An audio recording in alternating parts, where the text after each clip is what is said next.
সকলকে স্বাগতম। আশা করি তোমরা সবাই আমার রাধা মাধবের আশীর্বাদে খুব ভালো আছো, আর তোমাদের আশীর্বাদ ভালোবাসায় আমি তো খুব ভালো আছি। তো চলো বন্ধুরা, পুরো ভিডিওটা দেখতে থাকো। আশা করি আজকে ভিডিওটা তোমাদের সকালবেলা থেকে মোটামুটি সব কাজ শেষ করে নিয়েছি, আর ঠাকুরকে ধূপ দেওয়াও হয়ে গেছে। এখন কি করব বলো তো, এখন জলখাবারের জন্য কিছু বানাবো। তো জলখাবারের জন্য কিছু বানিয়ে সবাই খাবো। তো এখন বেগুনি ভাজবো। তো চলো তোমরা দেখতে থাকো, বেগুনি ভাজবো। কড়াইতে এখন তেল দিয়েছি, আর বেগুনগুলো এই সাইডে দেখো পিস পিস করে কেটে নিয়েছি, বেসনও মাখিয়ে নিয়েছি। তাড়াহুড়োতে এতটাই বেলা হয়ে গিয়েছিল যে খাওয়া দাওয়ার পর আর তোমাদের সামনে আসা হয়নি। জলখাবার আমরা খেয়ে নিয়েছি। তো তোমাদের একটা আনন্দের খবর জানিয়ে দেই, আজকে না আমার বাড়িতে রান্নার ঝামেলা নেই। আমরা এক জায়গায় খেতে যাব, তো তোমাদের সঙ্গে সেটা শেয়ার করব।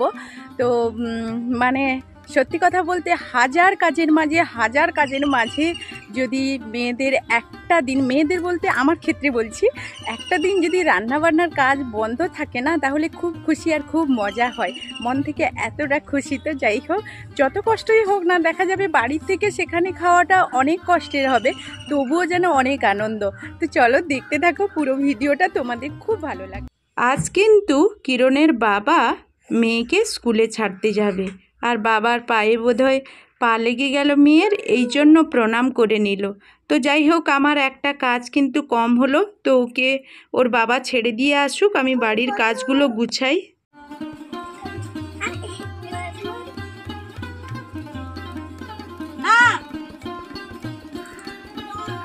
তুই লস্যি নিয়ে আসলো বাবার কাছে না?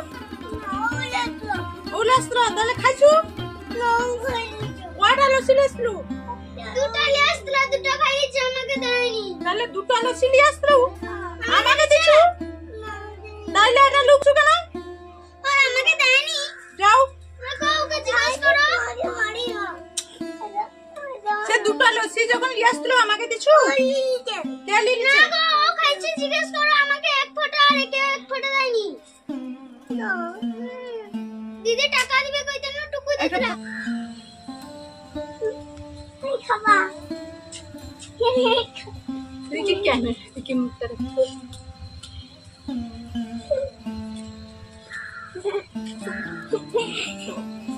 আই খাবা কেন খাবা, আমি খাবা।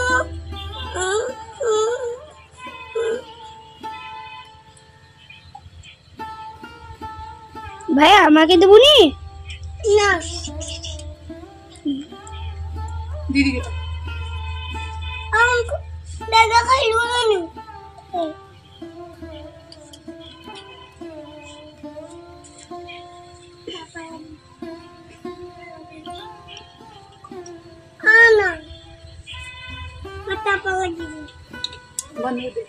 কিরণকে স্নান করিয়ে দিয়েছি, ওকে এখন খাইয়ে দেব। তো কি করেছি বলতো, আমরা যেহেতু অন্য জায়গায় খেতে যাব, আর কিরণ ওখানে গেলে না ঠিকভাবে খেতে চায় না, এই জন্য সবসময়ের জন্য ও যখনই আমরা বাইরে খেতে যাই ওর জন্য বাড়িতে খাবার বানিয়ে নিই। তো ওর জন্য একটু খিচুড়ি করেছি, আমি অবশ্য করিনি, আমি তো বাইরে কাজ করছিলাম, বড় মেয়ে বসিয়ে দিয়েছিল। তো যাই হোক, ওকে সেটাই খাইয়ে দেব এখন। তো চলো, তো কিরণকে এখন খাইয়ে দিচ্ছি। আর কিরণের এত জেদ, এখন তো কত গরম পড়েছে জানো। এই যে এখন বললাম একটা গেঞ্জি পরবে না, জামা পরলো, আবার ওই জামাটা হবে না, একটা সোয়েটারের মতো যেটা শীতের সময় পরে ওটা আবার পরবে। তো এখন দেখো আমরা সবাই বেরিয়ে পড়েছি, আর কিরণ কিন্তু বাবার সঙ্গে ওইদিকে চলে গেছে। তো আমরা এখন কিসে যাচ্ছি তোমরা দেখো, দেখলে হাসবে। সবাই ছুটে চলে যাচ্ছে। তো কিরণের চুল চিরুনি করেই আমি রেডি করে দিয়েছিলাম, আর ও চুলগুলো আবার ঝুনে দিয়েছে। আর দেখো, ও কিন্তু জেদ করে ওর জামা না পরে ও কিন্তু ওর দিদিদের জামা পরে ফেলেছে। তো এখন আমরা রাস্তায় রওনা দিচ্ছি, আর কিসে রওনা দিচ্ছি তোমরা তো দেখতেই পাচ্ছ। তো যাই হোক, দেখতে থাকো। আর এখন শেষমেশ আমরা ওই জায়গায় এখন পৌঁছে গেছি। কিরণের বাবা দিদিরা ওই যে সামনে এগিয়ে চলে যাচ্ছে।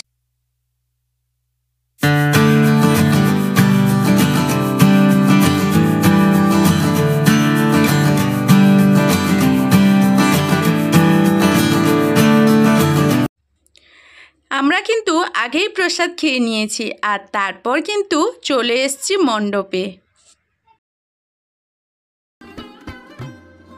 এখানে এখন সবাই দেখো ভগবান দর্শন করাই ব্যস্ত।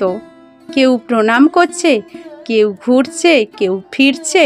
আর ভাগবতজি গোপাল যেখানে, রাধা মাধব যেখানে, আমার গোবিন্দ যেখানে, সেখানে তো বৃন্দাবন তৈরি হয়ে যায় না। আর কিরণ সোনা দেখো এখানে কত খুশিতে। সত্যি কথা বলতে আমরা যে কোনো অনুষ্ঠানে যাই না কেন, তখন বাচ্চারা কিন্তু একটা আলাদা ধরনের স্বাধীনতা পেয়ে যায়। ওদের মনে অনেক অনেক আনন্দ থাকে, তাই না? তো গোবিন্দ দর্শন করে নাও সবাই। গোবিন্দ দর্শনের আগে আমাদের প্রসাদ সেবা তো হয়ে গেছে, সেটা তোমরা দেখেছো।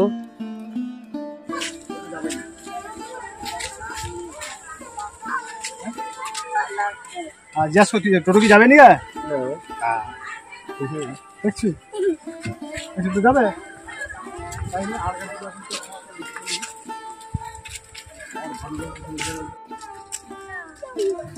আমরা কিন্তু এখন বাড়ি রওনা দেওয়ায় ব্যস্ত হয়ে পড়েছি। রাস্তা দিয়ে হাঁটছি আর এতটাই রোদ, সেটা তো তোমরা দেখেই বুঝতে পারছো, আর আমাদের অবস্থাটাও দেখতে পাচ্ছ। হঠাৎ করে চোখের সামনে এমন একটা জিনিস পড়লো, দেখো আমি তো চমকে উঠলাম। জীবনে প্রথমবার দেখলাম, তাই তোমাদের সঙ্গে শেয়ার করলাম। তোমরা হয়তো আগে দেখেছো, কিন্তু আমি কখনো দেখিনি, হয়তো গুরুত্ব দেইনি। টাওয়ার তো দেখেছি, কিন্তু এইটা যে চরকির মতো কি ঘুরছে এখনো পর্যন্ত আমি জানি না এটা কি। তোমরা জেনে থাকলে আমাকে কমেন্টে জানাও। তো আমি দেখেছি তাই তোমাদের সঙ্গে শেয়ার করলাম। অদ্ভুত কিছু জিনিস আমি এই প্রথমবার দেখলাম প্রসাদ খেতে এসে। তো যাই হোক, চলো এখন বাড়ি যাই। আমরা অনেকক্ষণ থেকেই অবশ্য চলে এসেছিলাম, আর এসে কিন্তু কিরণকে ঘুম করানোর চেষ্টা করেছিলাম। ও কিন্তু ঘুমোয়নি বলতে ওই ঠাকুরের কাছে যাওয়ার আগে না ও একটুক্ষণ ঘুমিয়ে নিয়েছিল। তো যাই হোক, আমি একটু বসে পড়েছিলাম আর ভিডিও এডিটিং করায় ব্যস্ত ছিলাম। এখন দেখো একটা জিনিস দেখাচ্ছি তোমাদের। ধনে পাতার চাষ করেছিলাম না, দেখো এই যে ধনে গাছে কি সুন্দর ফুল চলে এসছে। ধনেও ধরে গেছে, দেখো এগুলো তো ধরে গেছে, ধনে একেবারে ধরে গেছে। কি সুন্দর সব ফুল চলে এসছে।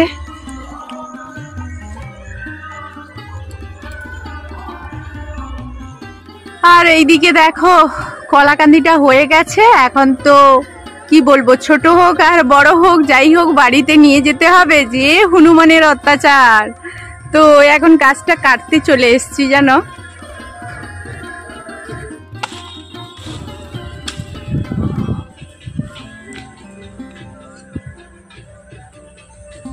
এখানে পিড়িং শাকগুলো লাগিয়েছিলাম, তোমরা তো দেখেছো, এখন শুকিয়ে গেছে। ওর বীজগুলো যাতে ধরতে পারি সেই কারণে ছেড়ে নিচ্ছি আমি।